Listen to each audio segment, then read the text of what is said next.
and and welcome to another episode of the Good Keyboard Friends podcast. I'm one of your co-hosts, Hubert the Mad. Who do I have with me today? Today is the scams episode. Today is the exit scam episode. Today was planned to be Gondo's exit scam Emporium episode, and we were scheduled to have Gondo and Hoff and ChickenMan and Sip-A-Lot, as well as the core boys. But you're never gonna believe this, guys. We got exit scammed. None of them showed up. So the exit scam episode is going to be rescheduled to whenever we can catch all those people again. And instead, we're just going to have a podcast with the boys. Paul will be joining soon. Tanghus might be joining soon. And Dr. Gondo is, who knows where he is now? We have no idea. He why do you call him Dr. Gondo, Simon? Don't worry about it. Okay. But going forward, he is Dr. Gondo. That's all I can say, because Dr. Gondo is not here. But now you know, for whenever this episode comes out. What episode is this? Are we any closer to episode 69? We're closer. This is like actual episode 28, but realistic episode 26, because there are two like bonus episodes I had to show. No, that's perfect. Keep making like bullshit episodes just to increment the number. Just put out like literally like a 15-second episode where like we tell a terrible pun, and that's the whole thing. You know, you got to pump those numbers up, buddy. Yeah. Oh God. Speaking of pumping numbers up, though, I noticed that we're getting a lot of good interactions in terms of comments. Like I know the views are kind of dropping off, which is totally fine, but everybody's commenting. The views are okay. Yeah. We're doing. I don't know what you're on about, dude. We're blowing up. He said it, ladies and gentlemen. I'm excited though. I love everyone that's come on. Everybody's so awesome. Thank you, Simon, for joining this episode. I wasn't sure. I literally got in here because I wanted to congratulate Gondo on becoming Dr. Gondo. And I just wanted to say Dr. Gondo for hours. And you know what? I'm still going to do it. Nobody can stop me. You know, we're going to talk about other stuff that's not exit scams. But hey. Can we talk about the Minnesota meetup? Because we're preparing for it. Yeah. I mean, like, by the time this episode comes out, the Minnesota meetup would have already happened, right? Yes. So this is future Simon talking to current you.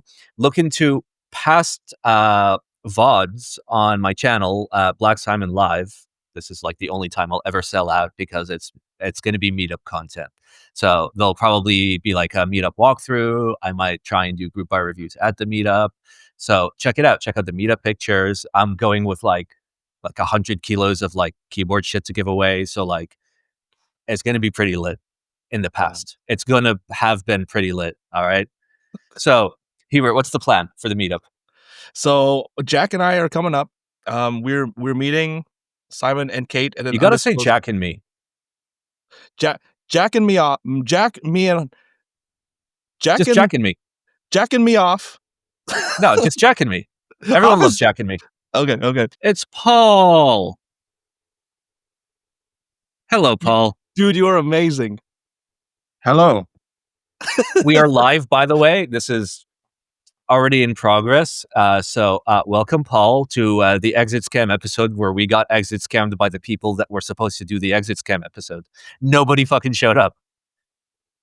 Of course they didn't. I think they nailed it. That's why.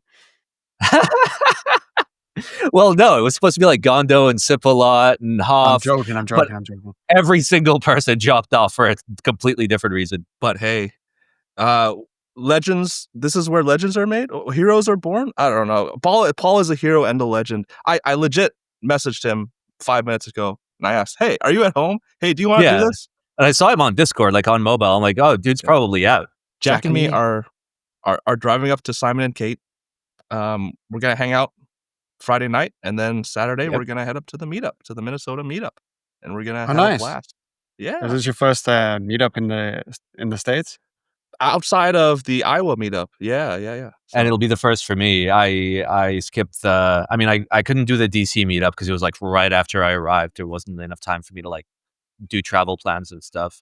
And like Yeah, fair enough. my whole house was arriving in a container, so I was just like, aha, I'm just gonna stay here. Then I looked at the Chicago meetup that I wanted to go to just to meet Harry, who is a regular viewer and community member from like my community, and like he's always been a solid fucking dude. So like I was like, oh, let's go.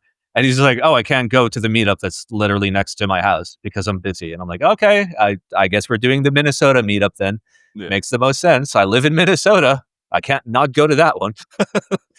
But it was real close because Hubert hits me up, and I've been in and out of like the doctor's offices and the hospital for like the past like couple of weeks dealing with shit. And like next weekend, like Kate's car needs like some work done on it, and it was planned for the exact day where we would be going up. And I was like, oh, but I just moved everything around, and we're good. Well, I appreciate you doing that, and I appreciate both of you. Paul, it's been a long time since your episode, but holy shit, everybody loved it. It's become one of the classics. It's by far one of my most favorite episodes. Yeah, the bedroom clip was popular, right? I will say the clip idea was not my idea. It was Gondo's idea, and then Simon was like, "This is cool. We should continue." Dr. Kondo. Dr. Gondo, yeah. It's good. Yeah. Now you can do TikTok edits with fucking Subway Surfers underneath and shit.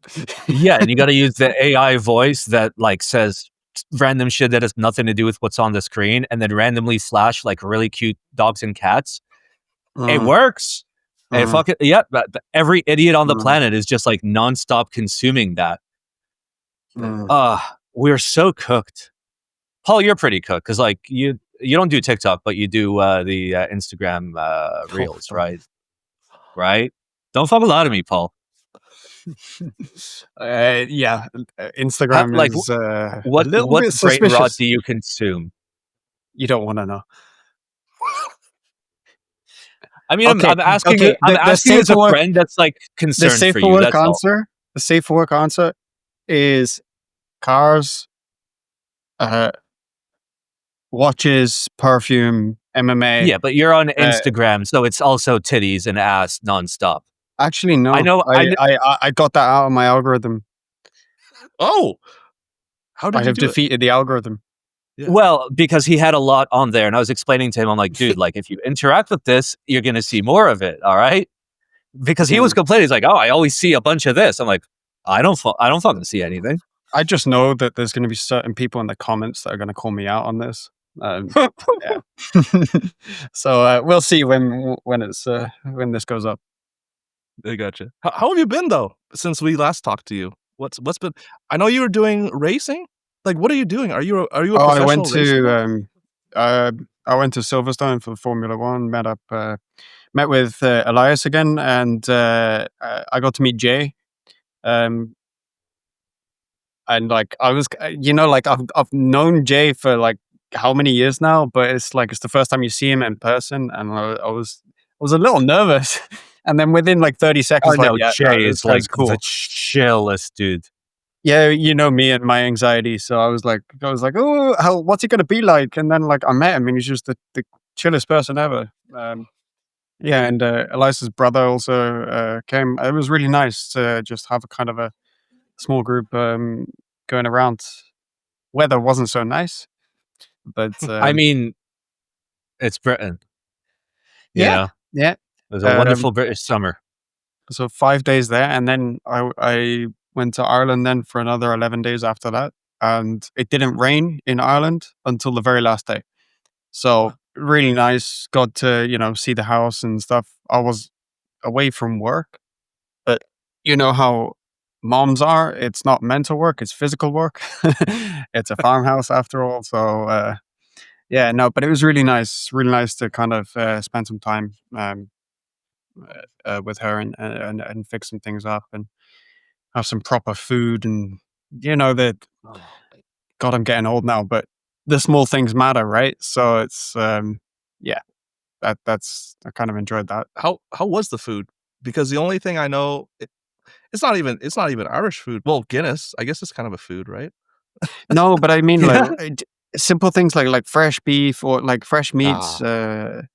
We're not too far from the coast as well, so we have really good seafood. Like it's on par with Boston, like in terms of like how good it is. It's just not really well known.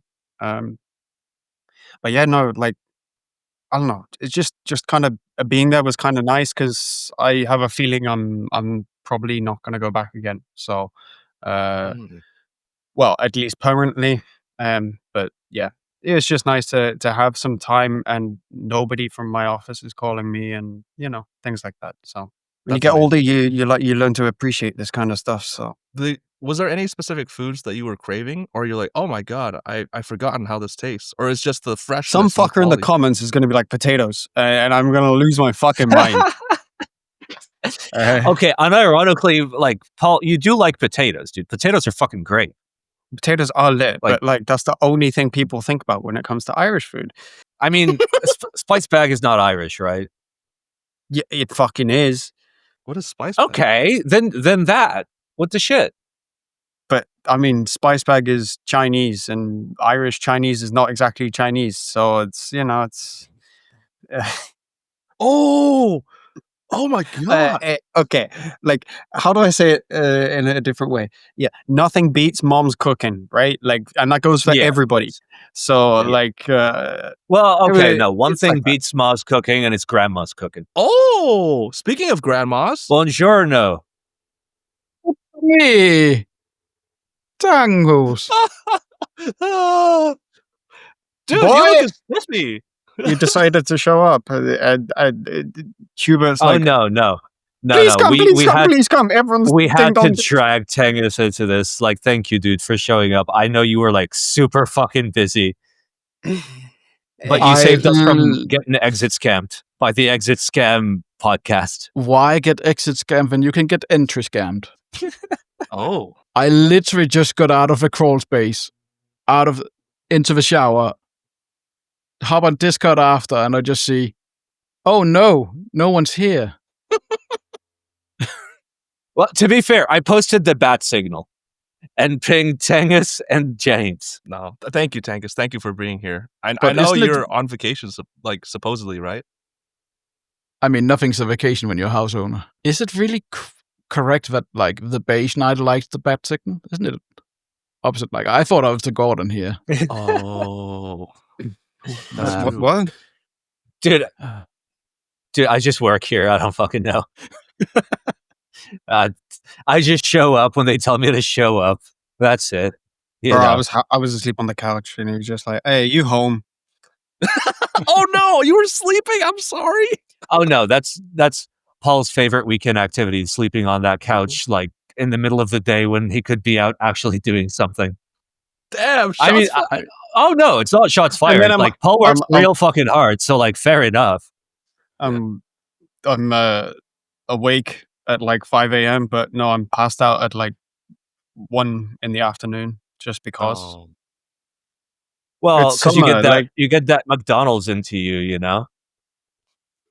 Well, I And had you just McDonald's passed out on the yesterday, and then I had Papa Murphy's today. So Yeah. Oh, that's a lie. I had McDonald's for breakfast as well. Here's something for the three of you. Am I crazy for buying McDonald's in bulk and then heating it up in the microwave for future dates? Kind Is of, that- yeah. Uh, Like Yeah. it holds decently, like a lot better than other foods, but like once it's like 2 days out, nah. I mean, I had a buddy every time we went out drinking when I was younger. He would always like, if we're grabbing one for the road or cheeseburger on the way home, he would always grab an extra and just have it in the fridge for the next Oh morning. yeah, that's fine. Like one extra, Yeah. that's totally fine. But if Dump like it in microwave and you can't tell. I don't even It's still microwave the it. same. Like I don't refrigerate it. I leave it out so it stays at room temperature and just like eat it a day later. It's absolutely fine. Are I you don't sure? like the so when you put in the fridge, like it loses a little bit of volume and I don't like that. Then when you put it in the microwave, it completely changes the texture and the taste. So if I just leave it out and like leave it covered, generally it's fine. Isn't there something where like the creepy crawlies, like they start to multiply and I don't know. Is that bad? I mean, Okay, they're probably listen, breeding way listen. before you came in and bought the burger from them. Yeah, I mean, listen, our parents, they went outside and they played with fucking dirt and sticks and licked doorknobs and asphalt and tires, and like they're fine. Like like sheltering yourself too much is absolutely a thing. Like your body is supposed to be able to deal with shit. So like it's fine. Like I'm not saying eat week old McDonald's that's been sitting out, but like, I am okay personally because I have tested this. Eating, McDonald's the next day or 18 hours later, 16 hours later, whatever. Scientific method. Fine. Yeah, eat a little bit. Well, I mean, like the technical thing you're supposed to do is you're supposed to like rub it on a place that's like real sensitive, then wait a few hours, then like put it in your mouth, spit it out, wait a few hours. Like technically, like the survival, like the rules of survival, like in the wild, and like what you can eat and what you can't eat. Oh. But listen, I left one out. I ate like half a burger one time. I'm like, you know what? That's actually pretty fucking good. And I always kept doing that, just like getting a little bit for the next day. Damn. All right. I'm here for a fun time, not a long time. Tanghus, how have you been, man? It's been a couple weeks. We haven't had you on for a while just because, life and you're busy doing stuff. But what have you been up to since the Denmark meetup? Absolutely fuck all. Based. Well done. Tried surviving their work.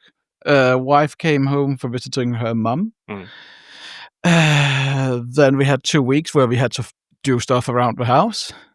Then she went on holiday with a friend, and I'm stuck home. And you're soldering pipes. Actually, no. I'm being smart. I use PEX. But like some of the old plumbing, like I had my old man help me because fuck plumbing. Plumbing's not so bad, dude.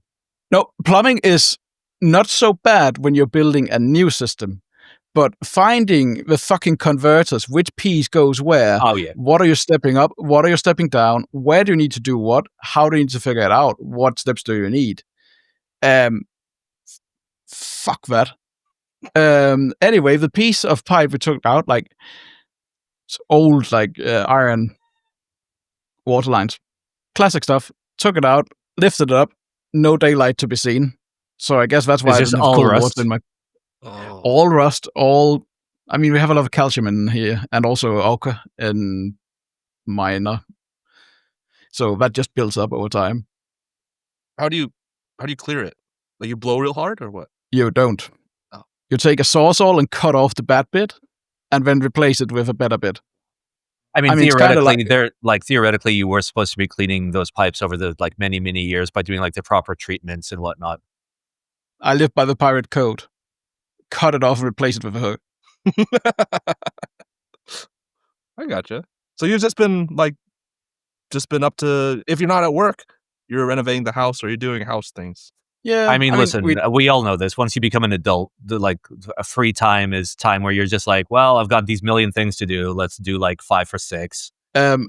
Or adult is sitting at home doing none of them because you're looking at 5 or 6 a point and go like, oh no, how do I do those?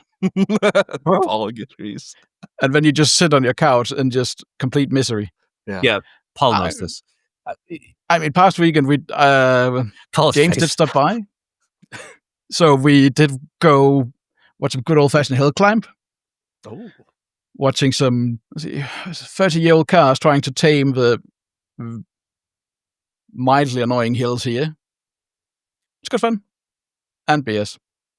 Oh, that's awesome. So that's about it. Other than that, literally just house mowing the lawn because rain and sun, which is plentiful here, means mowing lawns.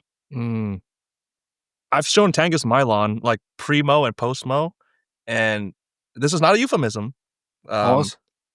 Do the trees look taller? No need to, no, just continue here because it's actually really good because this is where I was, like, the thing is, like, when you're mowing, it's kind of like you need to do it real nice and people like get it trimmed and it looks like real sharp. But problem is, if you trim, sometimes you will cock it up and you might trim a bit too much. And then you have to adjust those and might trim too much. So like, it's kind of like the Brazilian of lawns. And you do like, if it looks real nice, you have like a Brazilian lawn. But if you fuck it up, you can always do the Hollywood and just like get rid of the grass. But yeah, I saw Hubert's lawn, and I mean, he definitely trims it. That is for sure. I'm not sure we're at a level of a Brazilian here, like how sharp it is. Oh, fuck. No, how- Dr. Gonda wasn't able to join, unfortunately. No. So, I mean, there's potential for a good Brazilian.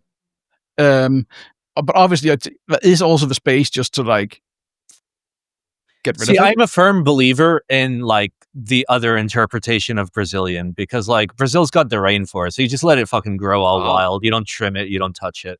That's true Brazilian right there. And I thought that was France, but okay.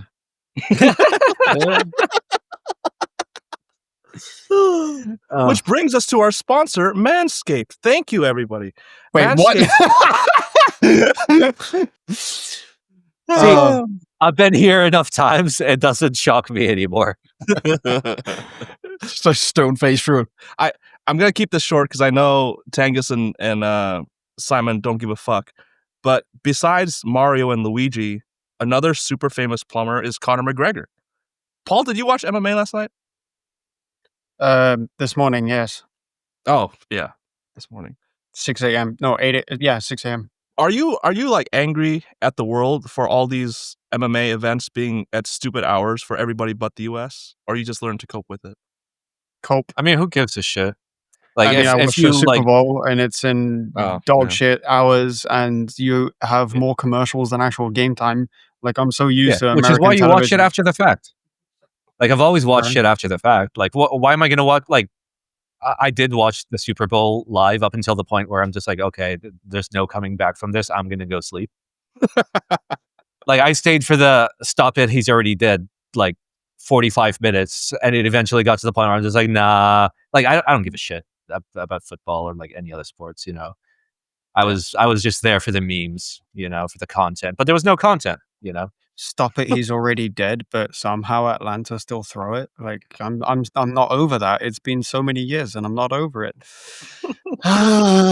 Fuck Tom Brady. It's something Wait, that why? He wasn't playing. 28-3. Bro, this Atlanta New England Super Bowl, They came back from it's 25 the biggest throw in like history. like All right, three well, that's- quarters are gone. Just shut out the game, man. Nope. Hey, but you know what? Would you rather be as successful as Tom Brady or have a family? Because Tom Brady fucked up his family, right? Giselle divorced him and like Yeah, shit got for a super jiu-jitsu coach. What? Paul?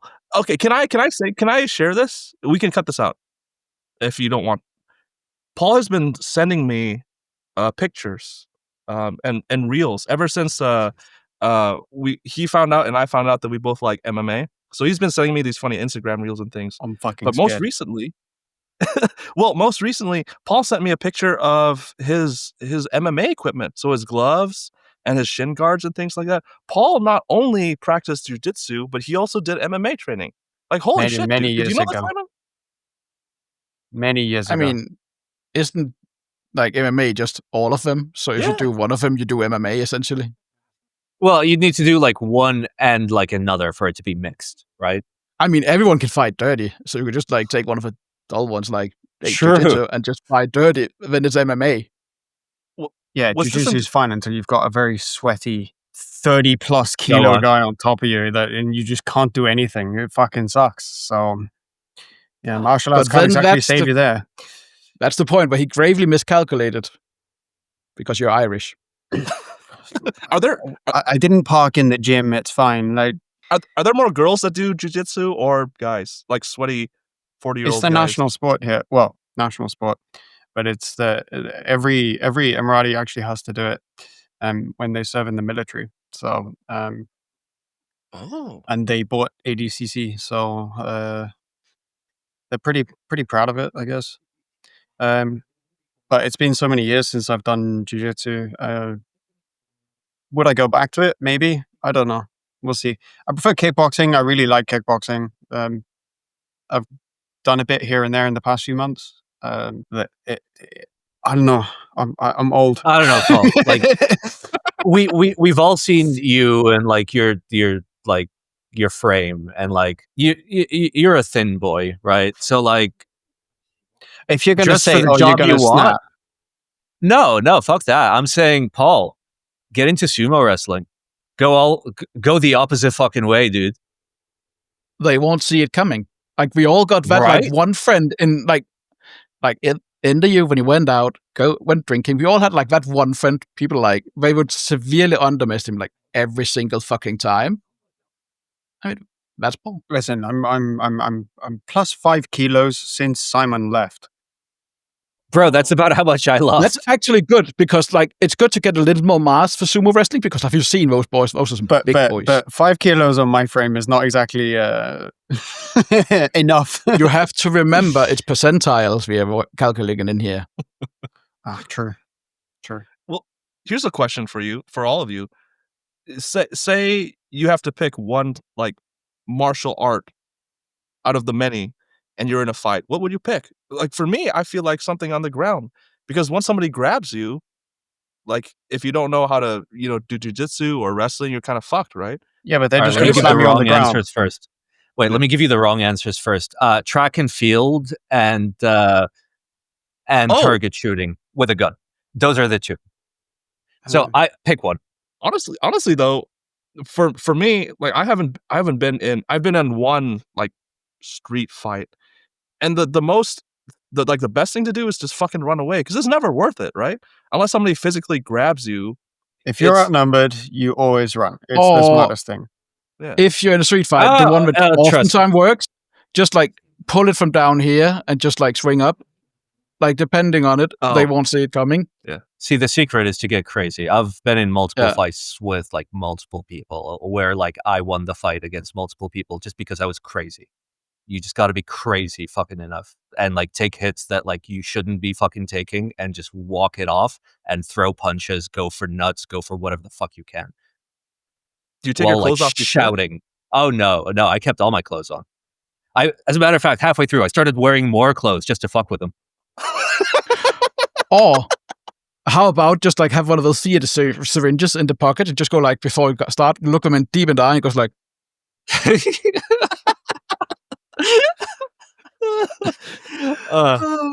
haven't been in a fight in years. This is something that I've always thought. And again, if this gets us canceled, I'm sorry. If we have to edit this out, I'm sorry. I feel like if I ever get into a confrontation again, I'll be like, yeah, I'll fight you. But if I knock you out, I'm going to fuck you. Like, and this doesn't work for girls, obviously. I'm not talking about girls. I'm not like. No, that the fact that you think there would be time to say words in a fight, it's already like out. Any plan that involves like saying words in a fight, you're already fucking out. You just gotta be quick on your feet. You gotta like read the other people and know what to do. Sometimes you gotta run. Sometimes you gotta pull your dick out and like helicopter it, and then they're just like, "Oh fuck, okay, no." Oh, you know what? Just take the paddling and just like sit there. But then you can like sob and laugh in your pool of blood because the guy has proved nothing. Like anyone can beat me up. He has proved essentially nothing. Listen, your first strike should be an elbow. I don't know. It's real hard to elbow if you don't know how to elbow. A lot of the time you end up like hurting yourself more than you end up hurting anybody else. Do you ever hit this? It is actually a good one to elbow. I don't think I've ever successfully elbowed anything without like hurting my elbow. I mean, it doesn't matter as long as you hurt the other guy too. I mean, sure, yeah, but like, I mean, it will hurt. It will hurt your elbow. It's a numbers game. You're trying to get ahead. If you've got them by the collar, you can just very quickly pull them in. You know, like. I mean, if you've got them by the collar, what you do is you nibble ferociously just under their ear, just to like really fuck with them. Or look them deep in their eye and just say, "Buddy, is this really who you are?" That sounds like an intro to a fucking porno. I'm sorry. Like, and then you just look at them and just like, I see what's going on, bro. Is this really what you want to do? I can't stop the porno music from playing as you talk. There's too much European in this. Like, what's going on? Man, like people around here used to fuck each other up. This used to be a bad place. And then you walked in. You moved in, right? And you're the sheriff. You kept everyone in line by kissing them and nibbling them. I have, as much as possible, stayed away from fights because it's just not worth the time. Yeah. No, And it's again, fucking stupid. Literally anyone can beat me up, and they will prove nothing. Like essentially, just like wow. You beat up a nice dude that's minding his own business. Good job. You beat up the special ed kid. Like wow, that's also a very good defense tactic. Yeah. Just look a little bit off, so someone will look at you after you win and just go like, "Why?" What do you got to say, Paul? Exit scams. No scams. We got scammed out of the scams. We're not talking about scams. If anything, we're talking about like anti-scams.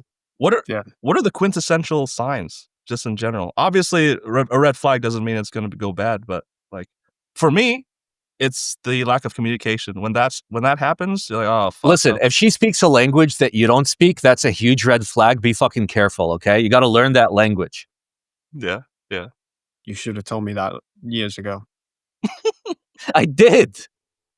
I told you about my series of French girlfriends. Oh, It was only 2, but it was a series. Oh, it's you could write a movie.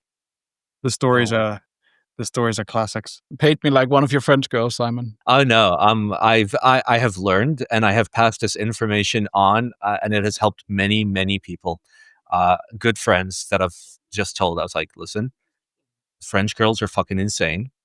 Avoid French girls. Like French girls in France are probably totally fine, but the French girls that go abroad, historically, at least, this is anecdotal, but I've given this advice to friends and they've listened to it and they're just like, you know what? That was a good fucking call, dude. I was like, yeah, I'm just looking out for you, you know. And to be fair, like this is not like a sexist thing. There's crazy dudes from a lot of fucking countries, if not most fucking countries. But French girls, be careful. Without divulging too much information, like personal things, why? They're just unhinged? Like, generally speaking.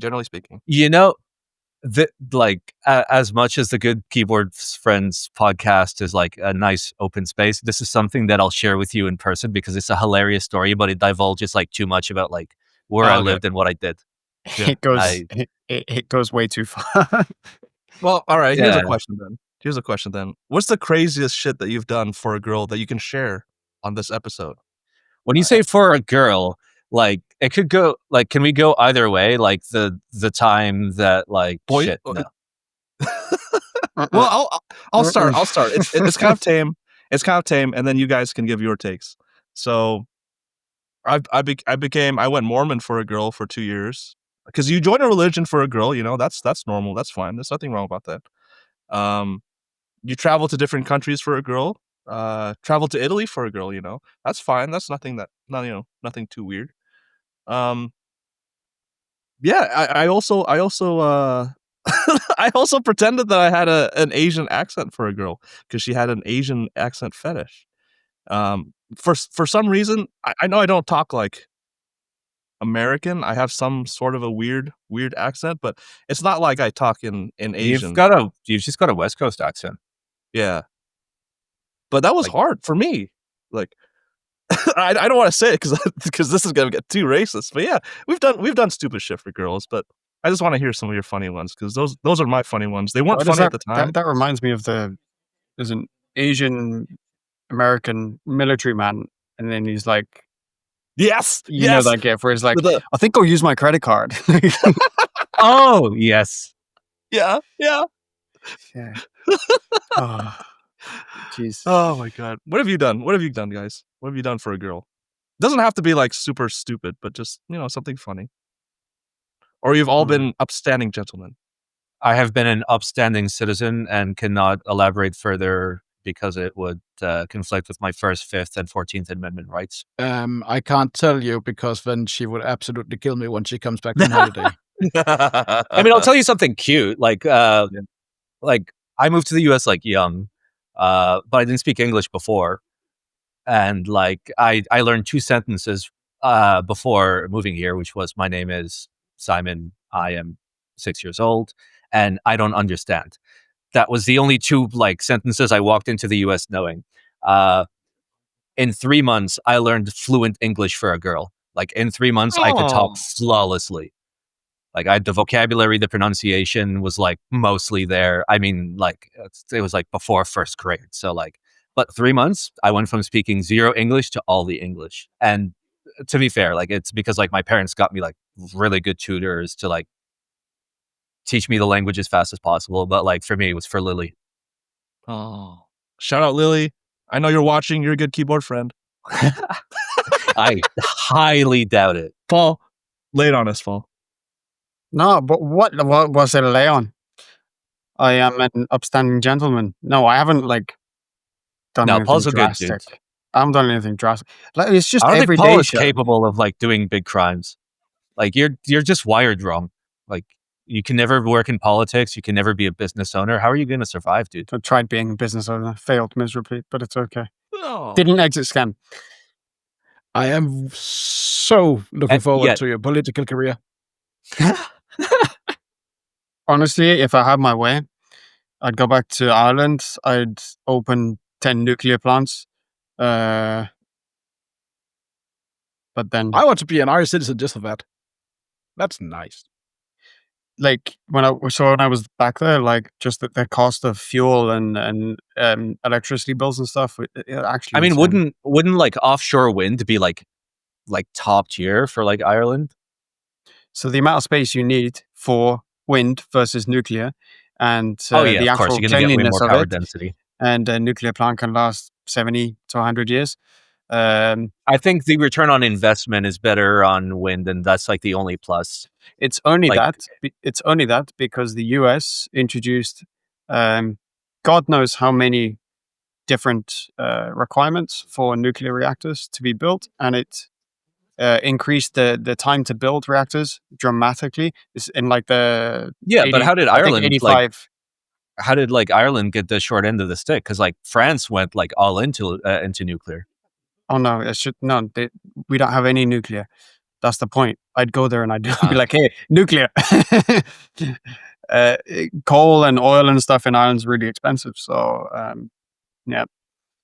We have peat, which I don't know if Peat is like you guys a lot. It's like baby coal, but It's delicious baby in coal, whiskey but if you're into that. No, it's more like coal fetuses. And you like pull them out of the ground before they become like fully developed coal babies. And then you burn them. we have that, Oh. and we have quite a lot Or of drink that. them. Oh, fuck no. Oh yeah, the peaty Right. whiskey. I remember. I'm going to Paul. ask if I'll never forget. anyone in the comments has tried peat whiskey or Connemara whiskey. It's literally black. Yeah, just let me know in the comments if you have.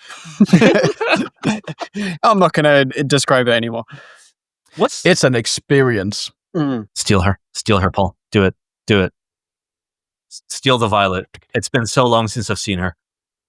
Oh. My Oh, internet because is she's terrible hiding. right now, so like the screen isn't even updating. They're fighting under the blanket. I'll let What- them be. What's the one that's good?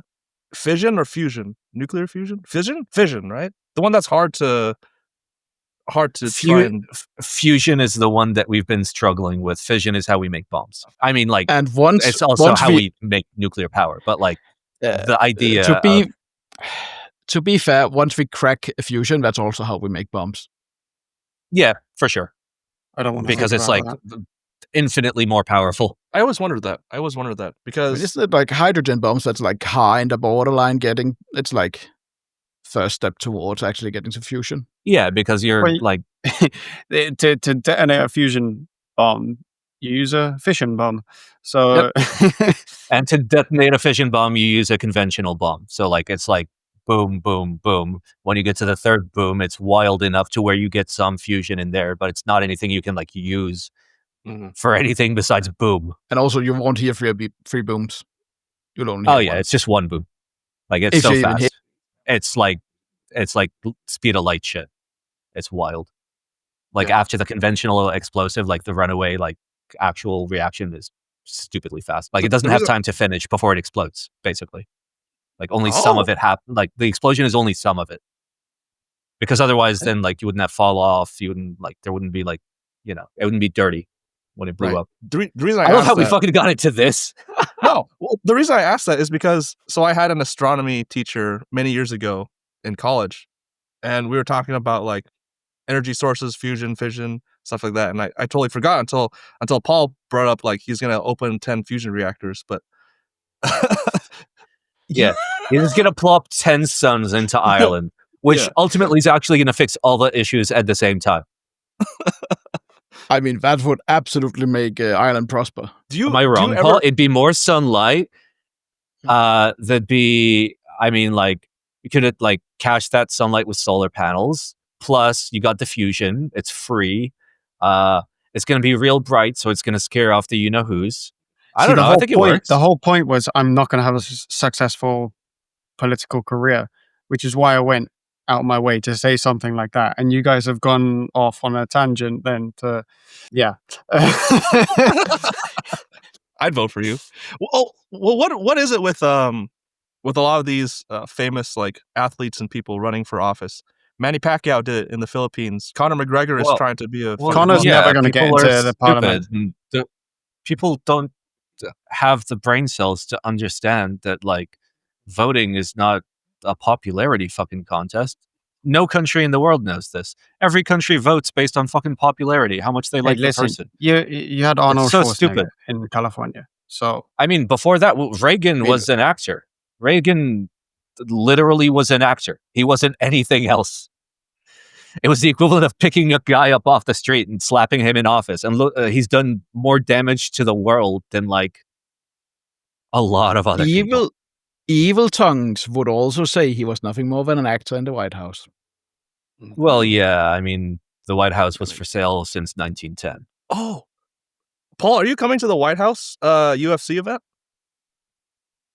UFC is having an event on the White House lawn. I don't know if I see you in the country.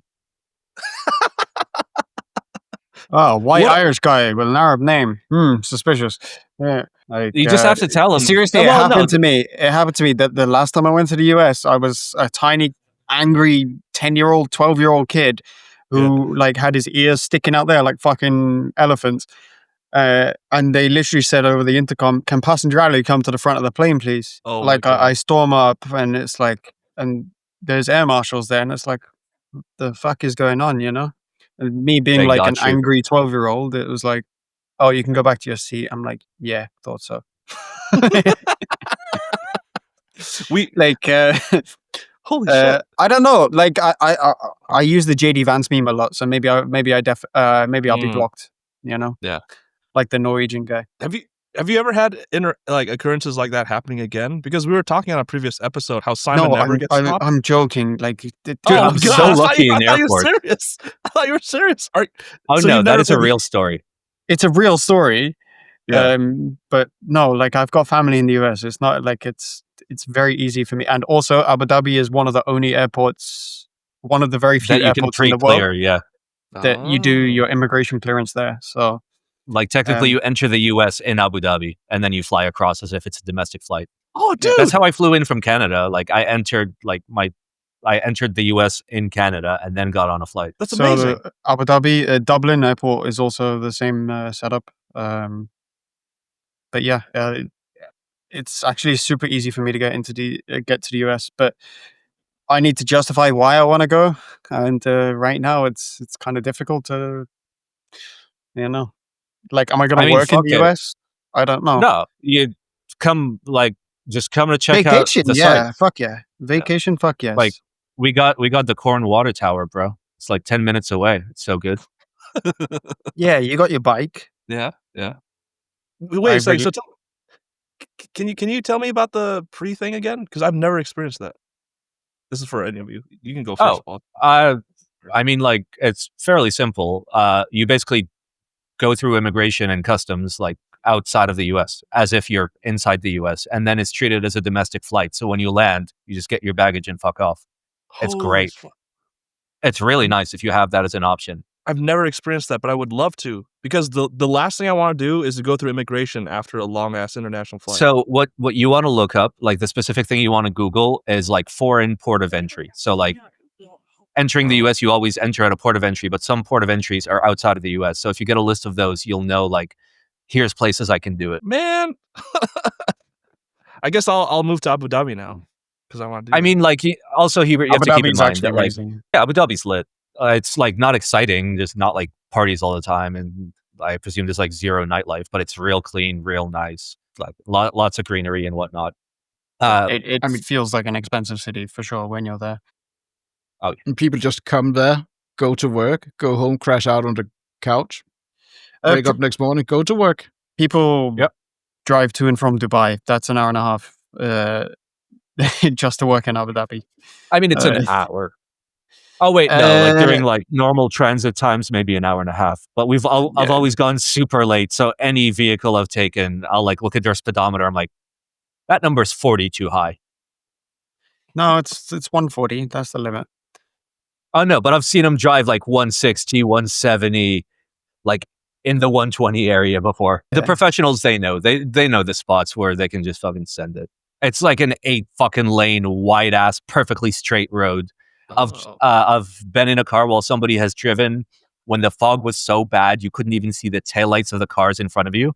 But we just looked at the GPS and drove because that's how straight the road is. Have you ever experienced that? Like you're on a freeway and then all of a sudden someone just goes past you? Like not in Abu Dhabi or like not in Dubai, but like here, I experienced it on the weekend. I was talking to Simon before this went live, and I was in Minneapolis, and some dude, like, it's always like a European car. It's always like a Beamer or something. Just woo, goes like 100 miles an hour when the speed limit's like 70. I'm like, holy fuck, dude. I can understand if it's straight, but the road from Iowa to Minnesota, like, there's curves and shit like that. Like, we didn't see him fall in a ditch or anything, but it's just crazy sometimes. And it's of course, it's highway, a BMW. Like. It's a fucking stage 2, stage 69 tuned downpipe, catless. Does it have M54 is the word you're looking for? M-Light. It's not even like an M3. Oh yeah, And give me that terrible German vehicle. Isn't it funny that like BMW has kind of become the new Mustang, where like Mustangs had the meme where like you couldn't keep them straight on the road, right? But every clip I see now, it's a BMW.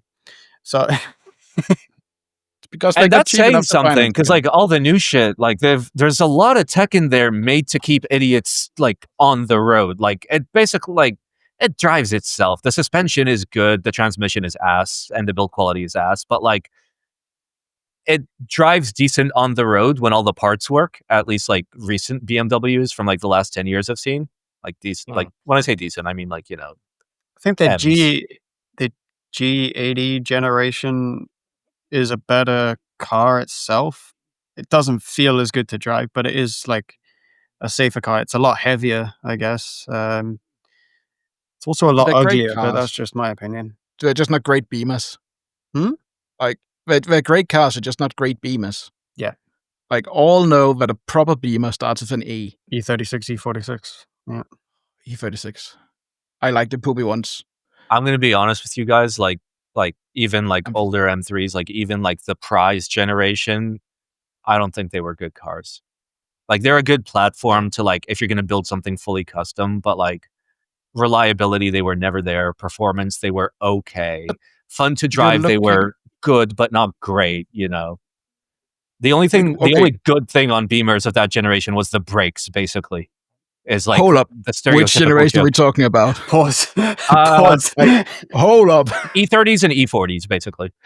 E30s, they are absolutely brilliant, but they are like right when BMW like changed the whole deal. But you have the brilliant like 318 IS, the baby M3. It's like fucking fantastic. I mean, I never considered those. I'm talking just like, you know, the M3s, the M5s of like each gen. Is like what I've always liked. E30 M3s are very well handling cars. E36s are the odd ones out because they are more of a GT and they are wildly different compared to the E30. The E46 is back to more regular akin of the E30, but that's when BMW got real fucking saucy with the design and engineering because like who the fuck put like oil valleys in the generator brackets, which is itself a pretty mundane thing. Suddenly now, like changing a fucking like $20 seal costs you $2,000 in man hours to disassemble the whole fucking car for this fucking seal. The fucking nonsense like complexity that they put in. They make it so hard for people to work on their cars. Like it's easier to work on a modern Mercedes, even with like all the fucking tech in there. Like you open up, you get the engine cover off, you can actually work on the engine. There's no fucking nonsense about it. With Beamers, it's kind of hilarious that the good Mercedes diesels, like of the last 10 years, were all Renaults. The audio listeners missed Ember. Yeah. I mean, I also missed Ember because it's not even a slideshow. I get to see one frame like every 5 minutes. So all I've got is Paul looking like that. And he's been like that. Oh, okay, it updated. Okay, now it's slightly more of a close-up of Paul like that. Here's a question for you guys. Oh my God, Paul. Zoom in. BMW. Yeah. Take it easy, please. BMW makes electrics now, right? Would you ever buy a BMW electric? I'd never buy an electric. Stop being a fucking cunt. Sorry. What?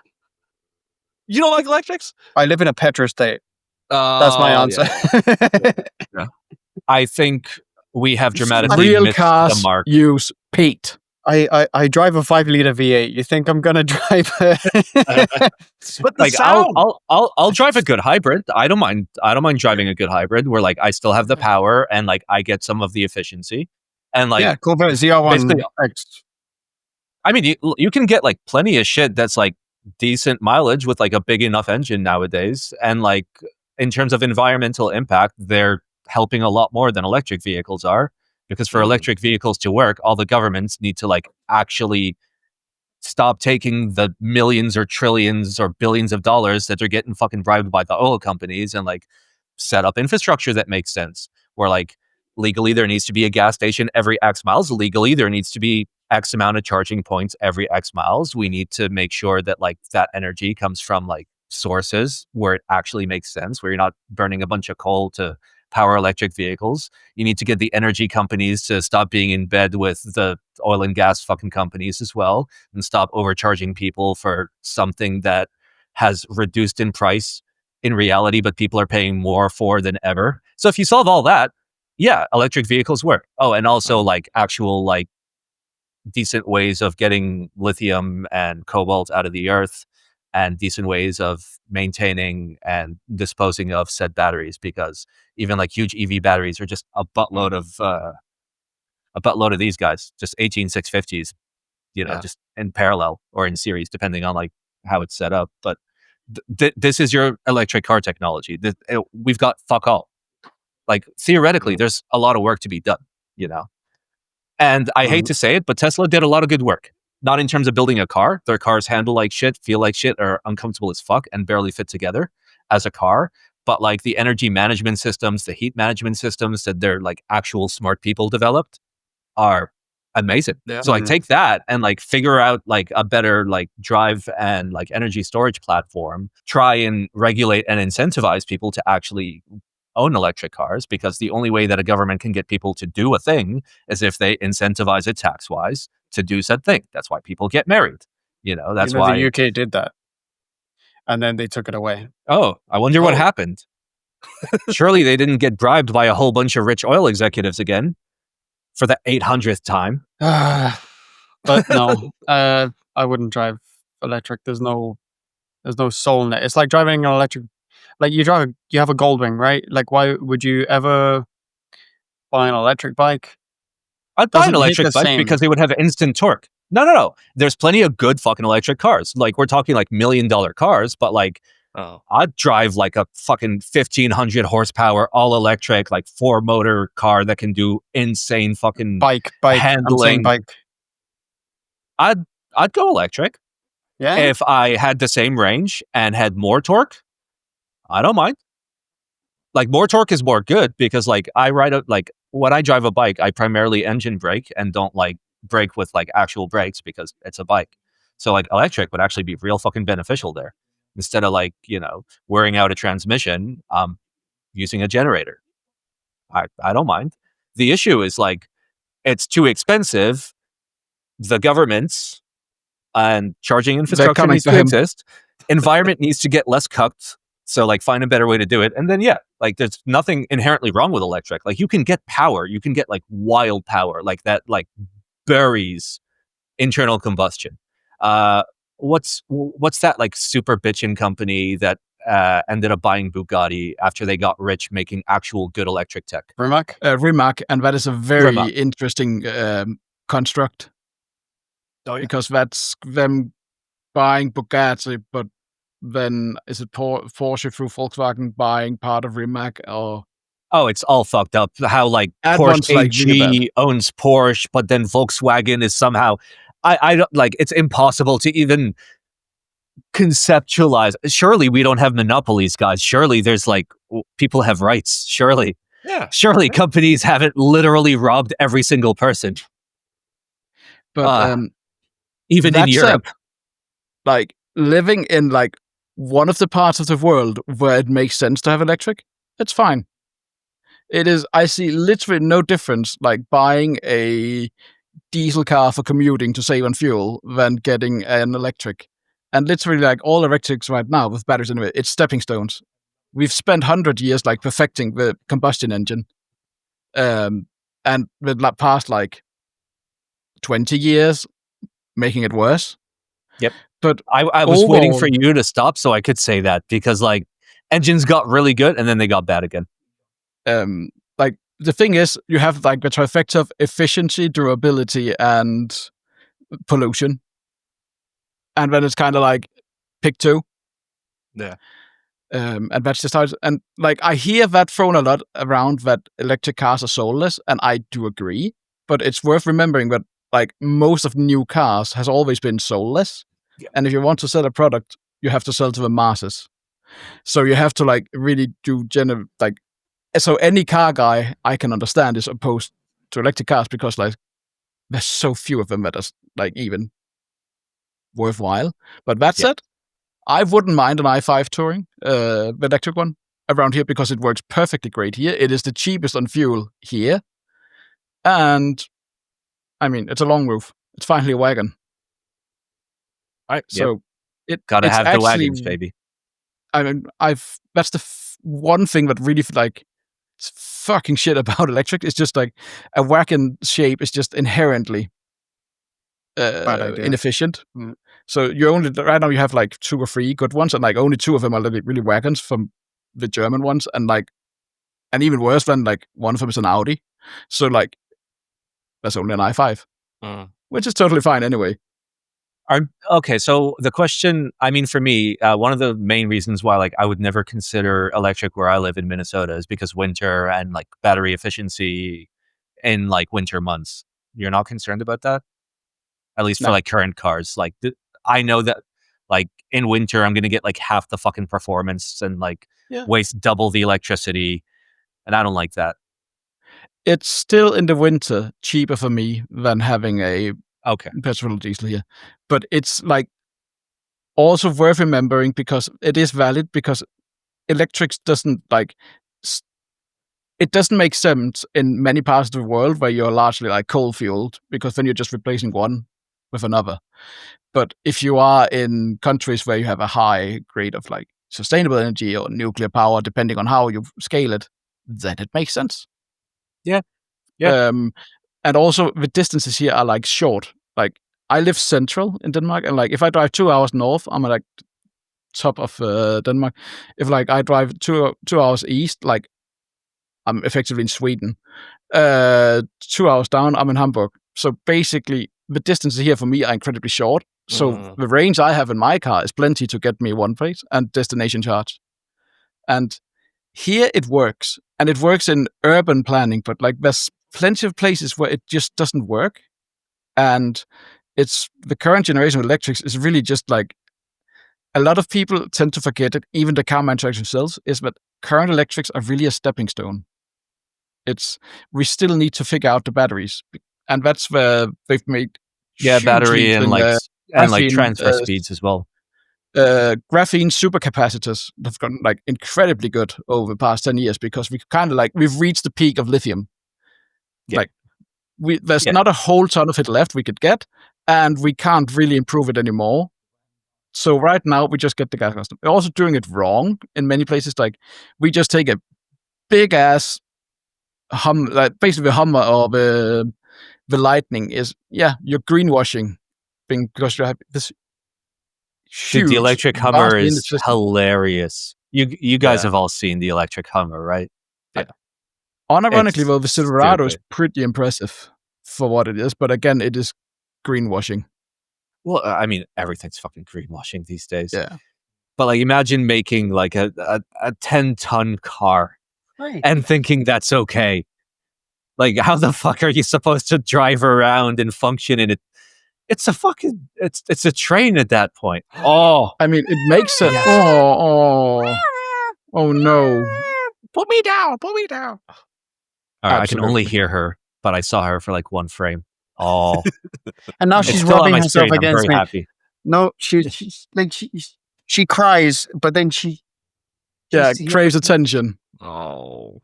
her terms. Yeah, Yeah, she doesn't like being picked up, but like she's okay with like most everything else. she just screams. She's not in any pain or Yeah. anything. She just likes to complain. Don't you? She's a talkative kitty cat. Well, there's two things that I liked about. So I had a Model 3 as well before I sold it because of reasons. I guess Good. you could explain. Wait, But I'm not being a car guy. The acceleration and the sound, like when you were accelerating, it was like ludicrous speed in Spaceballs. It was like zzz, like that was like, oh shit, that's kind of cool. Don't know if any. I'm sure other cars do that, but No, in my mind, it needs to be electric to get that instant torque. Where like the second you Oh. press the pedal, you feel as if the wheels are pulling the car forward yeah. and the car's lagging behind. That's the build you quality hear that? issue. That's the sound of a root supercharger. okay, maybe you're not one of those Tesla guys, but it happened to me for the first time last week. Where I pull up to a traffic stop. I'm downshifting on my way to the red light. Yeah. And then a Tesla pulls up next to me, and he was like super slow behind, like being like respectful. Like he's behind me, he pulls to the lane next to me, and then just fucking floors it when it goes green. And I'm like, Yeah. like what is this? Like I get it, you're fast off the line. Congratulations. Can you explain that? Like that mentality? Because like, yeah, my car sounds fucking amazing. You Do know, have a I'm going to point be honest prove with or you. what?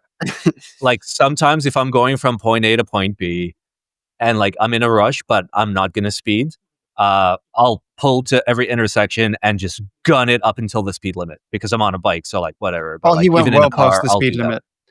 limit. Okay, so he's just a dick. It's the road behind Tecum, which is a 60 Which kilometer an hour one? road. The road at the backside where you go towards Hesse, but then you go the Yep. other way, right? Yep. The one with the bridge on it, right? Yeah, or before the bridge. It's before the bridge.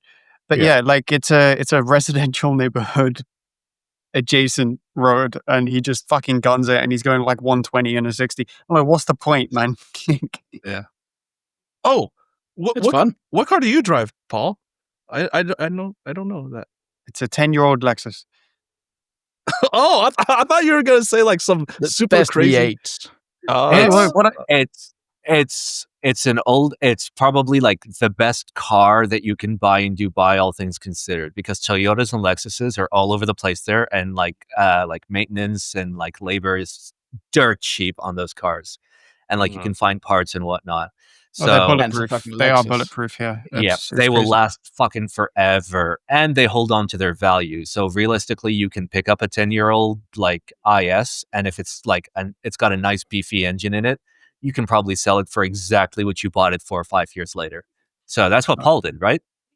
I bought an RCF with 60,000 miles on it, or 60,000 kilometers on it for under $30,000. Wow. 2 months later, I had an offer for $35,000 to buy it, Whoa. for someone to buy it, because Lexus in that time announced that they were discontinuing it. But it has a 5-liter V8 that is very efficient for some God knows reason, and like, Yeah, it's a like, Toyota. Their V8s are good. Like all their V8s are good. Like even the V8s in the it's a good trucks are car. solid. No, it's a very comfy car. It's not a fast car by any metrics, but it's a nice car. So It's a fun car. I mean, What's the 5 big liter one? and that's decent. It sounds Like good. the big one with a hybrid, where like the hybrid motor is like it does fuck all. The It's like SUVs? no, it's like the big sedan. It's probably the an LS. There's There's an is ES it the which is LS? hybrid. Yeah, it's and like there might be hybrid editions of the LS, which is the way like fancier, like Mercedes S-Class type. yeah, Like that it's like one of those most big one. definitely like has And like probably like a fucking like 7-liter engine is it and then the like a V? hybrid Yeah, motor. Damn. exactly. That's one. Isn't it like the V12?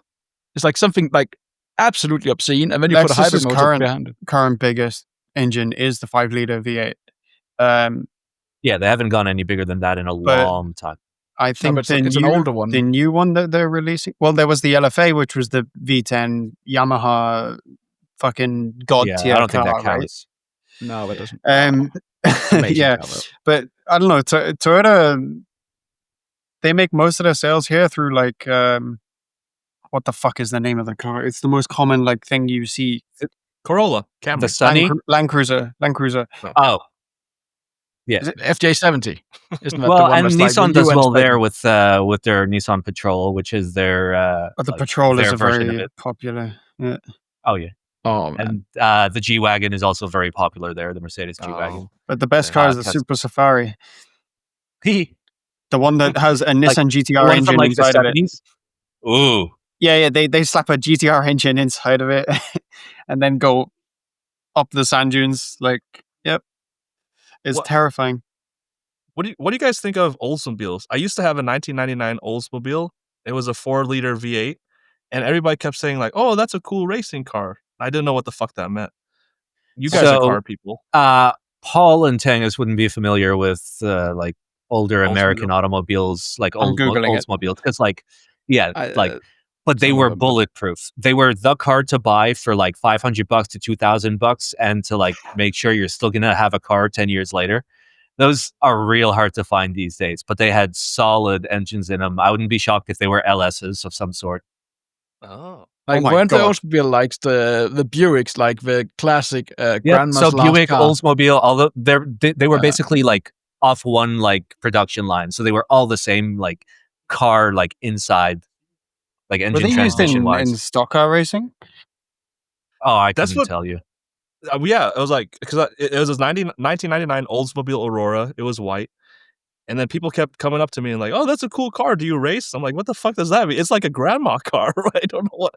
I don't know why everybody keeps asking me this. Like, it was a fun car to drive, but I didn't fucking know. Like, it was $3,000. Oh, so this is one generation newer of Oldsmobile than what I was thinking of. I was thinking one before, but apparently it had a 4-liter V8 in it.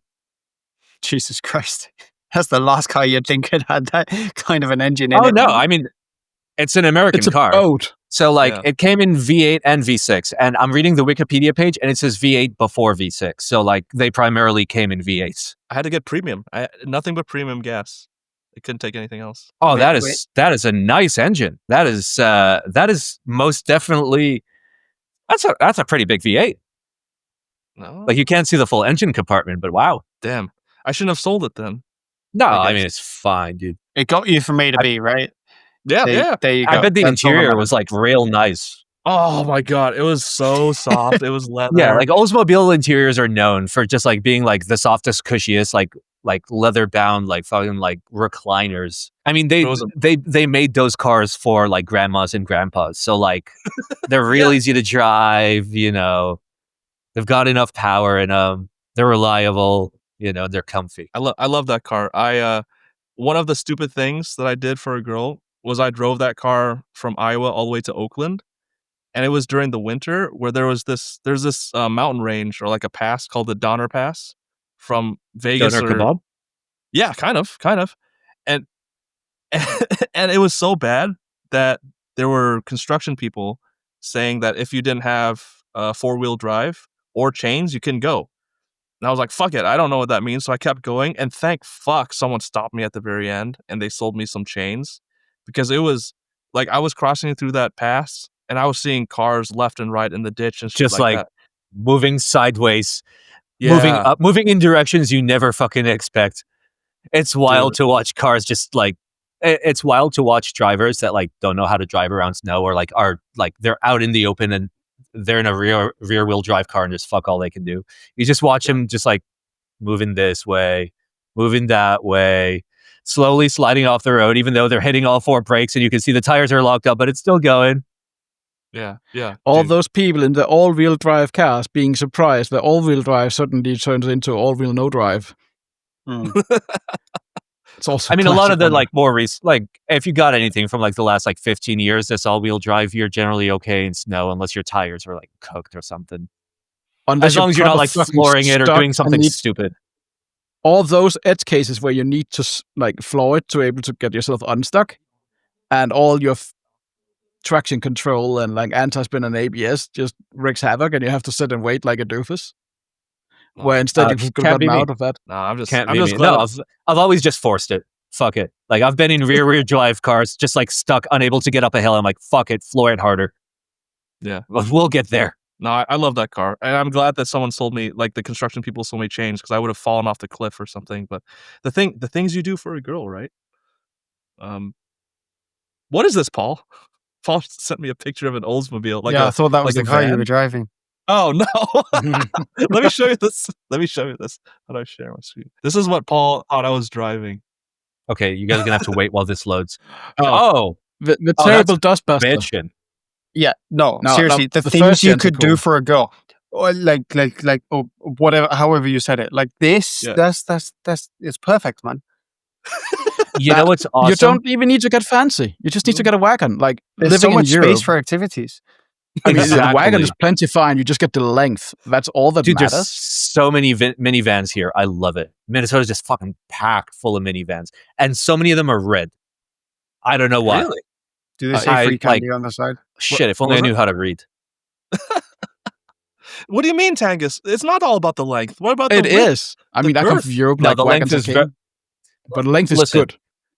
Wagons for a family, fantastic, because like you get the benefits of a truck, you get the benefits of an SUV, you can seat 7 in like a proper wagon, or you can carry like lumber, you can carry tires, you can carry whatever the fuck. Minivans, if you've got a lot of younger kids and you got to like set up like video games or movies for them to watch, then you go minivan. Like if you've got more than 2 small kids, you go minivan instead of wagon. That's my take. But if you only have 2 small kids, you can do wagon. Or I mean, that's like my logic. Volvo made basically the extended wagon, the bus they use for transport, which is essentially the regular wagon. It just seats 7, and it still has a full boot, and it's hilariously long. They just sold this, and so it seats 7, and it still has the fucking like fold up seat where you can like put someone you really hate, and they can look like backwards in traffic and like get all. Yep. We have that in Kate's car. So the trunk is big, like very, very big, because of course it's a wagon. But then you have the seats that fold up. You can look it up. It's the 2011 E350 wagon. You can just do S212. It's a damn good. And even if you fold it up, you still got about this much trunk where you can still fit some shit. Like it's not Volvo level, but like I wish it was Volvo level. Yeah, love me a good Volvo. What color? It was rather not midnight blue. Dark blue cars are great because they're not silver, they're not white, they're not black, but they're still classy. Get the dark blue. Damn, you might have more. Yeah, you definitely have more trunk space than me. So I right now I have a 2007 Toyota RAV4. That's the RAV4 like is decent, but like they've been making it smaller over the years. Yeah. What is like, trunk space? I was considering I have yet to buy a vehicle, like a car. I only have a bike, which isn't going to work for winter. But like I was looking at a 4Runner, I was looking at a RAV4, and I mean Tacoma, but like it's no shot I can afford a fucking Tacoma, which is why I was looking at the 4Runner, because it's a Tacoma, but with an SUV on top, but it's still the same like frame, still the same engine. Yeah. Or if I can't afford that, I'll go RAV4. Nah, get the worst Jeep. Get an XJ. No, fuck no. No, I XJ. I want something that's like I can pick up with 200,000 miles on it and be like, this is going to be fine, and not worry about it. You know who it is. You just need to not worry about it. It's fine. Don't worry about a single thing. Just drive it. Don't think. Just drive. The thing is, like, if I pick up a Toyota, probably like a 4.7 liter V8 Toyota, like I know if it's got 200,000 miles on it, I know I'm going to get at least 400,000. Like I'm going to see 400,000 by the time like it dies or I get rid of it. I don't think there's another like vehicle class where I can like do that kind of thing You and need still to like ask- fit my requirements because it needs to be over 6,000 pounds gross curb weight. So it can be a full business expense because I'm only going to use it for work anyways. You need to watch. In fact, no. You recommended me to this. Cars Against Humanity. So that's where you're gonna Oh, get your. That's where you're gonna get your car. Oh, I hope not. If you guys don't know, now you know. Go check it out. Oh yeah, if you know, Simon you know. recommended this. It is hilarious. It's a YouTube channel called Collector Car Feed, and if you've ever enjoyed automotive media 20 years ago and now it's all dog shit, you'll enjoy Collector Car Feed. It's very loose. There's no rules. They say a lot of dirty words, but like, listen, and there's some racism and sexism in there, but it's just some of the cars. nothing that I would consider overboard. I mean, you could also just go for like the sketches, like one of the GM sedans, because like those four cylinders, they don't care if they have a head gasket or not. They just keep going and keep driving. That is something true. like, and if you get the Saturn, there's no rust. I'd rather get a Crown Vic at that point, because like that thing is though.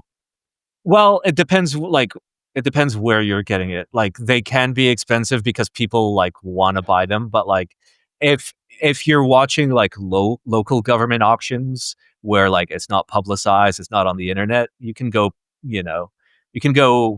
get it at auction for maybe like $3,000-$4,000 in like mint fucking condition. Man, and that's going to match like your whole like tirade so much because basically it's just going to be a clapped out crown wig. You have your tinfoil in the back of the hat and like, yeah, I have my VPN on my phone here.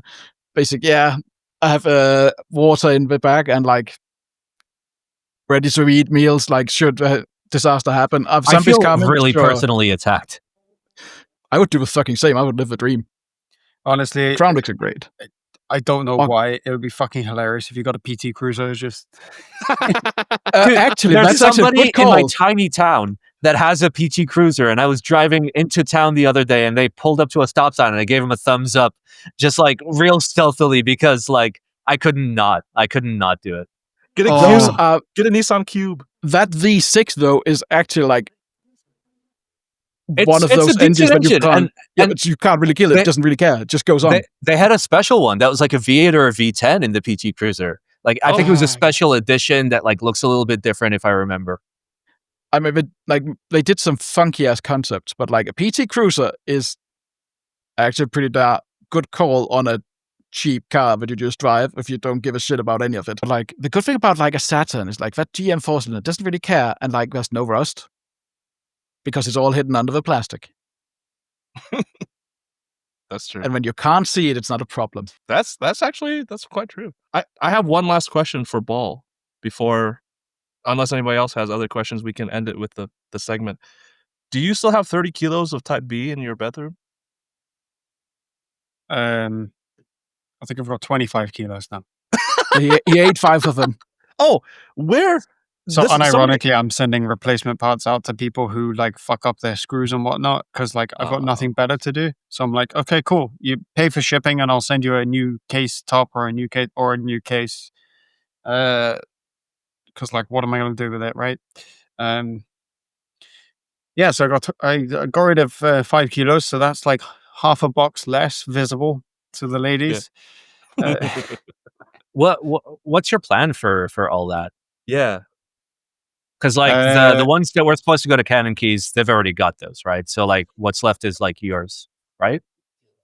No, that's actually like the ultimate like move as a vendor. Is this you don't exit scam and then you just do like lifetime support for the product. This is how to exit scam. It feels like lifetime support. I'm gonna fucking say that. Like this project is never gonna. I'm never gonna fucking see the end of it, man. I'm gonna move into a new house, and like the last thing I'm gonna be bringing to a new house is fucking Type B prototypes. Like, I mean, if it's listen, $300 and it can be yours, man. Just buy them, please. The movers come in. Oh boy, these boxes are heavy. What's in them? Yeah, metal. Sam still has some ISOs that are meant for people. Technically, the ISO group buy is not over until Brian O returns from Beyond the Grave, and we can ship him his unit. So, like, I'm literally still holding on to a group buy unit from fucking 6 years ago for one guy. It never ends. That's that fucking big, man. It's that big. Like, no. That was Yeah, just a I bad know, call on because, you. like, Paul, listen, like, listen, just like take like batches of 5 and ship them to different vendors and be like, sell these. Sell these. No, You can keep Yellow Pages. $100 of like whatever you sell. Sell these. Yellow Pages. Like mail Just 5 like to Gian, mail fucking 5 to Joms, mail 5 to somebody in Singapore whose company hasn't gone under. Lewis, I guess. Like Lewis is still there. Send like 5 to Fatty in Australia. You don't need to send any to North America. Send some to Myth with like creative shipping. They'd probably sell well. Sir, without like with a high chance of like delving into stereotypes, I don't think you should like ask an Irish man to send like parcels out to someone. Just out of the blue. For fuck's sake. I know, Paul's a I knew it was professional. coming, man. Jesus Paul's Christ. a professional. I have opened many parcels from Paul, and there was only a pipe bomb in there one time. Okay. Oh, dude, I almost got into trouble. I should have known this, but I asked for an Irish car bomb in an Irish pub in Italy. You dumb fuck. In Yeah, I Italy. know. In Italy, I got some flack for that. I'm sorry. We call them Irish car bombs, but just Guinness and what's the little Shot of dropper? whiskey. Yeah, That sounds way to disgusting. ruin both. Bailey's. No, a shot of Bailey's in the Guinness. Wait. It's so good. Oh, you guys do. For me, it's whiskey in a beer. That's an Irish car bomb. In Europe, it's not sure if it's original, but like it's a good way to ruin a Guinness. Yeah, if you don't drink it fast enough, right? It curdles. I mean, you who's just like ruined the French fucking Baileys? taste of it that's right. anyway. Yeah, Like Guinness is like one of the few like actual tasty good beers that exist on this planet. You know, Yeah. everything now is like made from syrup, the same way Coca-Cola is. It's not brewed or fermented. It's just fucking nonsense. But like Guinness is still a decent beer. Like even in a can, it's still a decent beer. Exit scams. I love exit scams, dude. Okay, so when would this video come out? This video would come out in like September-ish, right? Yeah, but I mean, if we feel strongly, we can like. Oh no, we're no. all- I want it to be delayed because I want to show something Okay. that like people aren't going to see until like September. Yeah, September. Like if not October, even. We're getting a preview. Yeah. We're getting a world's first exclusive. World's first. All right. So speaking of exit scams, so Tanghus has seen this because I asked for his input. Paul has seen this because memes. Hubert has not seen this, I presume. I figured, you know what? I want to build a platform that like uses like kind of like an actual like tiered pricing model where, for example, like, oh, that's in group buy. Yeah, I've been doing a lot of testing. So where people can like do the thing that Baul did for the DCS set. I did get his permission to completely steal his idea, where people can like throw $10 just to be like, I want to buy this. But we use that to be able to see like how many people are going to give us the $12. Use that for prototyping. Yes, this is intentional, by the way. And then based on MOQ pricing, be able to get a lower price once it goes into group buy phase, right? And then once it goes into group buy phase, it can be a private group buy where like you can't get in there. You can see the information, like what the product is, very clearly. This is all full of just like testing data right now. These are not real projects, but like if you're invited to a project, you can get in there. And if it's a public group buy, like you can make it so like maybe like people that didn't pledge pay a little bit extra or they don't. It's entirely up to you. And like, yeah, it's like an actual like it's a cool platform I've been working on because like I want to do the CC RSEX through this platform.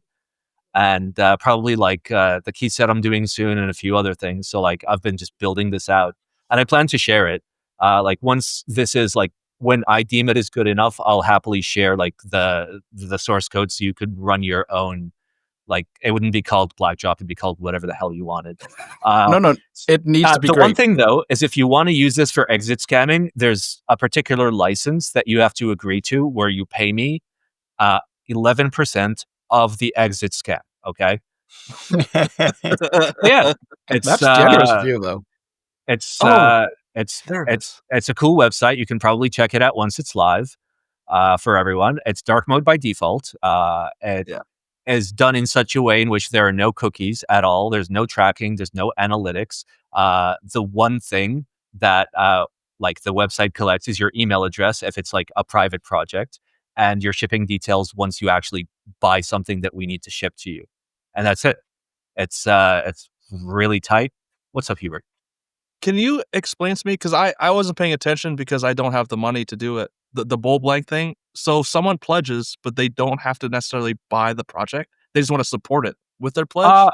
So Or- the way that I have it set up is in the pledge phase, everybody gives $10, and then okay, these are the test terms, but Yeah. typically it's set up so your pledge is saved. So it'll say this email address has pledged to this project on the back end, and I'm not going to show you the back end for security reasons. And then that gets you the opportunity to buy at the group buy phase at the locked in price. Basically, you don't pay any more; it's locked in, and your $10 counts towards that. And it's set up so automatically, if you do not come and do your group buy purchase by the time the pledge period is over, you get refunded what you paid minus the 3% Stripe refund fee, which like I can't pay it out of my pocket, so you get 3% less back, which is usually a few cents because pledges are like $10, $15, and yeah. But it's all automatic. So like the point of the pledge is for an interest check primarily, but also in situations like this to be able to fund a prototype. And so, we don't need prototypes out of pocket. This gets you money in advance at the IC phase to be able to actually work on prototypes. And then once it gets to like the prototyping phase, we'll have like a price locked in, and like you'll have the timeline here, which will have dates. This is just test info. Be like, yeah, we've done this, and the group buy is going to be live at this time, and you can join it. That's generally the idea. Dude. So ooh. Oh, Yeah. ooh. So yeah, I've been working on building this. It's it's pretty cool. It is very cool because essentially what you're looking at, he's doing the business model of tier MOQs. So pricing drops the more we join. This is mass drop before we became drop and became sus and dropped the whole thing. This is just mass. It's just mass. Without the M. No, mass. Mass.com. It's just mass. I mean, it's kind of like it's a hybrid model between like a crowdfunding platform and also like a tiered pricing like model at the same time. So like people pledge, that shows interest, that allows for development, and then through that, sorry, let me share my screen again. What it is essentially what we assume is like people that pledge, not everybody's going to buy, right? So for each project, if I go to the pledge stage, there's a calculation where, let's say, if in this case 112 people pledged, and we assume 75% conversion rate for this project, the effective orders are 84. So the MOQ pricing is based off 84. In reality, like for the stuff we're going to be running, it's probably going to be closer to like 90%. But like the system allows you to like set that, and like historically, like key sets do this well, keyboards do this well. You know how your own projects do, so you enter that information into the backend. Yeah, what happens if I pledge and I don't buy? What happens then? Oh, I mean, you get your money back. It's automatically refunded, but like Stripe keeps 3%. But usually that's going to be like 30 cents or like 45 cents, depending on like how expensive the pledge is. So essentially, you have generated a Stripe money generator. Yeah, I mean, Stripe is making money no matter what for every online platform. At the very least, I'm not going through fucking Shopify where they're charging me monthly for each little function I want to add. I was like, screw it, I'll build my own e-commerce platform. It'll be cheaper. Like with blackjack and hookers. Yeah, I mean, it's probably going to take me like up until like mid-September to like be completely done with this. But for now, the front end is mostly done. So like Like, you guys can check it out. I like See if how you it's like it. it's very readable. Like for me, caveman brain, the green and then like the blue, it's easy to read without having to know like specifics. So good job on making that. You've been making a lot of websites, dude. I mean, it's this and the Vote with My Wallet platform. The Vote with My Wallet platform, I'm real close to like launching it in, or like, posting about it in local like Minnesotan communities to try and get it going. There's still a little bit more development I need to do on it. And I'm still partway through like a full code audit because like the original code was written like purely with AI. So it's not being shown to people until like me and my brother, who's a way better developer, like go through every line and make sure there's nothing fucking stupid in there. File it. Oh, well, that's awesome. And I guess we can end this with a good keyboard friend of the week. Because Violet is so cute. Simon, how do people nominate their good keyboard friends? Oh, yes. Wait, See, I only have Ham in this room, mine? and he's in big trouble. So, like, I can't be picking him up today. Oh. So, guys, if you want to nominate somebody who's been a good keyboard friend, somebody that maybe was a friend and then became a keyboard friend, or maybe was a keyboard friend and then became a friend, and it's somebody that's had an impact on you, or somebody you've been thinking of. First of all, you can check out our website. It's hugemeatbox.com.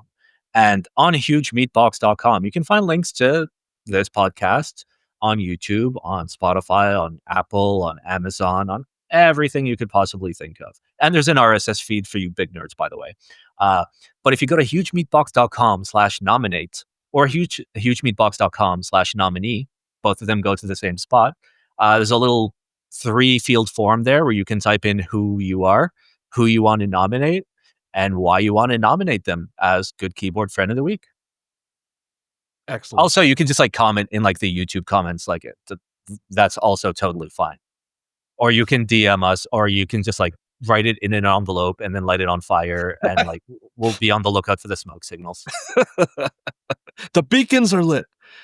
Then Simon. Or if you go dump your letter down like the nearest Costco, down at the back, like out of the dumpsters. Yeah. We have ways to find it. It'll get to us, yeah. Preferably near the hot dogs. I have 2 nominations. And the first is not a cop-out because it's genuine, and the second is an actual nomination. The first is the 3 of you. Give me 60 seconds to say why. It's scam.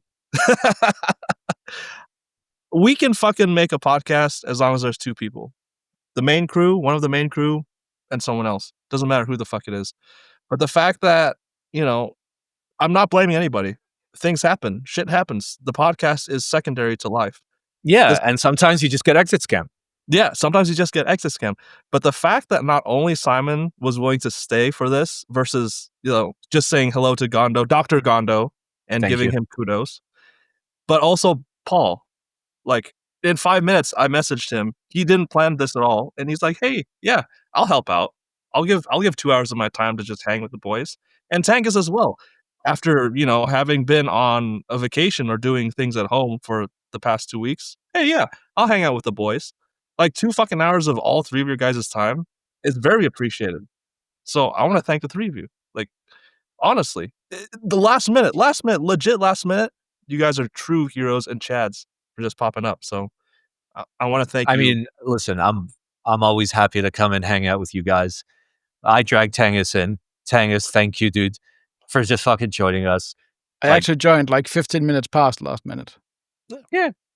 I mean, like, you're fine because like you weren't even supposed to be here. Paul wasn't even supposed to be here. Yeah. And I was just here to say Dr. Gondo like 742 times. But don't worry, we're gonna get that. We're gonna do the exit scam episode. All right. And if that means I need to entry scam Gondo, we're gonna do it. Okay. I have my ways. All right. It will happen. Yeah. Go ahead, Tanghus. Basically, this is just like the crumbling of the Third Reich, because like Simon comes in, everyone disappeared, just like, oh, bye. Here's your empire. Oh, God. No, thank you, ChickenMan. ChickenMan was here for the first. Oh yeah, he was before we aired, and I feel so bad because he woke up at 8 a.m. because he's on the West Coast, and we weren't doing the scam episode at the end of the day. Like, I mean, we sat there waiting for Gondo and waiting for Sip, and then like eventually it was like, okay, Gondo's not answering, Sip's not available. Thanks for the exit scam, boys. Oh, and Hoff wasn't available either. Yeah. No, but we I would appreciate. actually say this is poetic. Yes. Like the exit scam episode is literally an exit scam. It is. Should I still name it Exit Scam episode? Oh, don't worry. I already absolutely. gave you the title in Discord. It's great. Oh, that's Uh, No, perfect. I just mean- keep the title. Just keep the great scamathon. Well, oh no. You gotta like. I mean, we can't clickbait too hard. I mean, it is an exit scam. Yeah. No, thank you. This is not what it was supposed to be, and it's probably not as good as it could be, but that doesn't really matter. But it is here. It is here, and we enjoy it. Yeah, thank you. I think canonically, like this will be the exit scam episode, and the exit scam episode will not be the exit scam episode. This will go down in history as the actual exit scam episode where we all got exit scam live in fucking 4K. No, it's true. This was Though I a- do apologize that this is only in 1080p on YouTube, although I am giving 4K to our platform. You guys aren't getting 4K, and I do apologize. I steal some of the 4Ks. Yeah. I mean, I need some. I only have 480. I don't know. It's an exit scam that turned into nuclear bombs, cars. Fighting, the best Fighting. optimal fighting strategy. Yeah, it makes sense, right? There you go. At the It's Essentially, just vibes, man. It's just waffling. vibes. That's all. That's all. Yeah. That's all you need. Sometimes. at the end of the day, that's what the podcast, in my mind, was about. Just people Yes. hanging out, just talking what they want to talk about. Maybe keeps, maybe not. Just having a good time. And the actual nomination besides you three, because if it's a cop out, I have an actual one. His name is Triggidy. Triggidy is a streamer, and he is an Iowan. I'm not gonna say where he is specifically, but I had no idea. 42 Wallaby Way, Sydney. Sorry. There you go. Doxed and rocks. I didn't know that besides Jack, there was another keyboard personality in Iowa. Obviously, there are. I'm Yeah, not of course there are. naive. I mean, it's a Midwest. There's plenty of personalities. Yeah. But yeah, he's here in Iowa. Thanks to he's been part of the hobby for quite a long time. He has connections with a lot of people. He knows a lot of people, and he goes to many meetups around the Midwest, not just Iowa, but Chicago, and we'll see him in Minnesota and Milwaukee. But he, thanks to Jack, aka Piketty, he and a friend who's an artisan maker are going to start their own meetup in Eastern Iowa. So it's fucking amazing. Like I'm down. Yeah. I'm down. I'm going to come down and look at all the corn. It's going to be so good. I'm all about it. I'm so I truly have a fascination with corn. And there's plenty of corn here. Cuz we're in a rural area, but you got to see the good shit. Oh, hell yeah. So, yeah, I want to shout him out because not only does he donate things to different meetups, including his own artisans, keyboards and things like that, but he's also very helpful. And because of the keyboard community, he has decided that, he wants to go forth with this. I want to make an Iowa keyboard meetup on the east part of Iowa. I'm going to do it. I have the confidence to do it. And he got that confidence through Piketty, Jack, and going to all these meetups. So, yeah, the community keeps giving forward. So it keeps giving back and moving forward. So thank you, Triggidy, for being a good keyboard friend. And the three of you, Paul, Simon, and Tanghus, for being good keyboard friends. But And you, Hubert. I know you can't self-shout out, but you are the glue that holds this together. If you weren't here, there would be no podcast. And there would be significantly fewer exit scams. Okay? hey, I like to be that white sticky stuff that you put between things and gets in the way sometimes. But Are you talking about cock? Yeah. Miracle Whip. yeah. Good. Okay, say that again in the same way. Because I actually realized that's the scuff way to say it. It's Miracle Whip, isn't Miracle Whip, whatever. It's Miracle Whip from now on. Miracle Whip. Miracle that's Whip. it. Miracle Whip. Miracle. Oh shit. I don't America. Cool whip. Cool. Say that again. Cool whip. Cool whip. Why are you saying it that way? Cool whip. You don't know? That's how it's written. That's how it's how it's written. Yes, exactly. Yeah. It's cool whip.